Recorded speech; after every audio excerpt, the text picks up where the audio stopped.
Okie dokie, welcome back. We are going to be speaking of what do we want to talk about? Well, so the basis that you guys are on is gravitons are another entity, a fifth dimensional entity. The fifth dimension is gravity and love. Love in the spiritually, the spirit of it, in a spiritual sense, and gravity in a physical sense. That is why there is not that much gravity here, because it's mostly in the fifth dimension with gravity. The Higgs boson is also in the fifth dimension with gravity. That is why we cannot find it.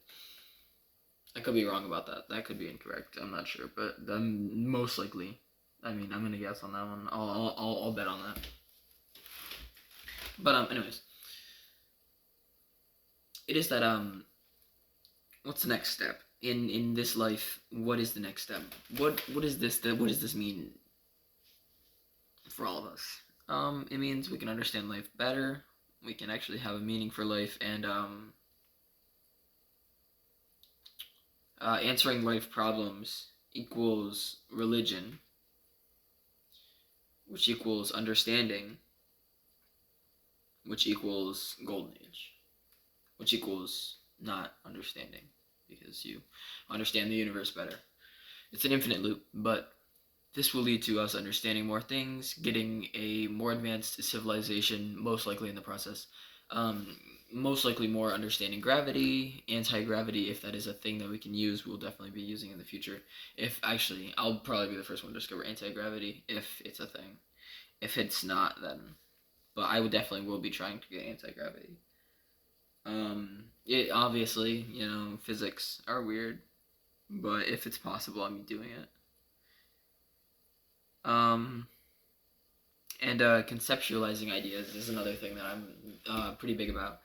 I'm thinking about trying to conceptualize the idea of a fifth dimensional plane in my fourth dimensional brain. Fourth dimension being time, obviously. We are third dimensional creatures, but time is the fourth dimension we are experiencing. Anyways,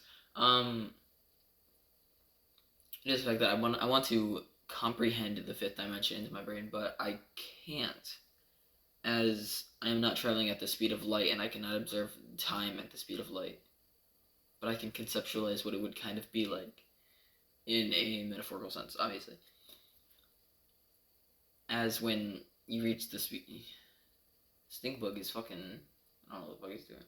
Anyways, once you reach the speed of light, once you reach the speed of light, you will become the fifth dimensional creature. And at the speed of light, you have no mass, so you obviously don't have a mass that you can retain.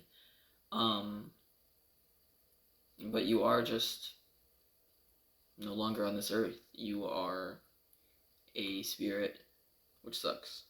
Which is definitely a big drop, but you are a god in a metaphorical sense.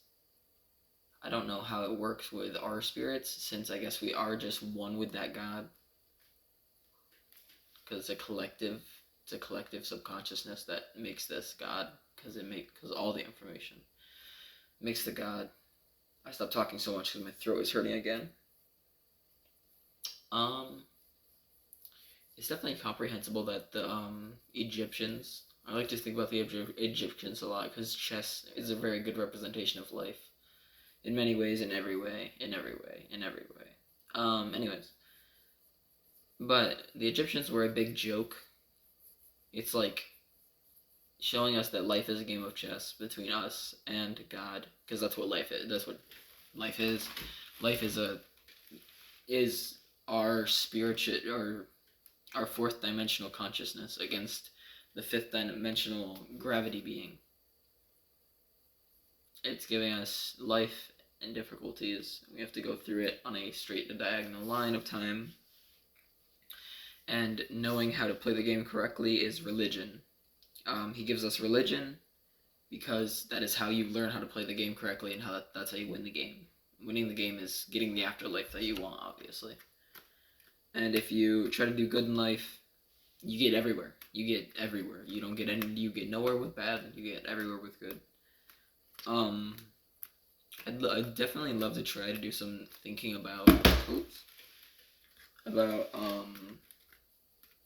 Anti-gravity, if that is a thing that can happen, because anti-gravity, because if the fifth dimension is love and gravity is the fifth dimension, then the opposite of gravity would be hate or hell in the Bible, which would be bad because we cannot go to hell, and nobody wants to go to hell. Hell's bad. But everything is a balance in life. There's good and bad, and the anti-gravity is the bad of life, which is like the antimatter, the dark matter. Antimatter, yeah, there's always gonna be the opposite because life is a balance. Because you need an equilibrium to sustain multicellular life. But if there is a way to use anti-gravity in this world, which there probably theoretically is, hopefully, then I will find it. Let's think about it real quick. So if hate would be the anti-gravity, how would you use it? We do not control gravity, that is the problem. As gravity is controlled by that other creature.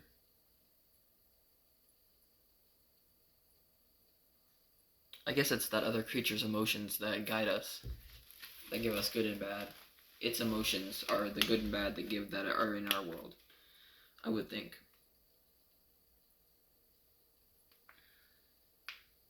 It's their emotions towards the information that we provide,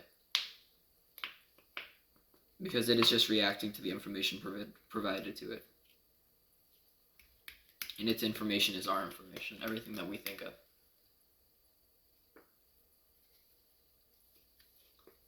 But, anti-gravity. How would we be able to test anti-gravity?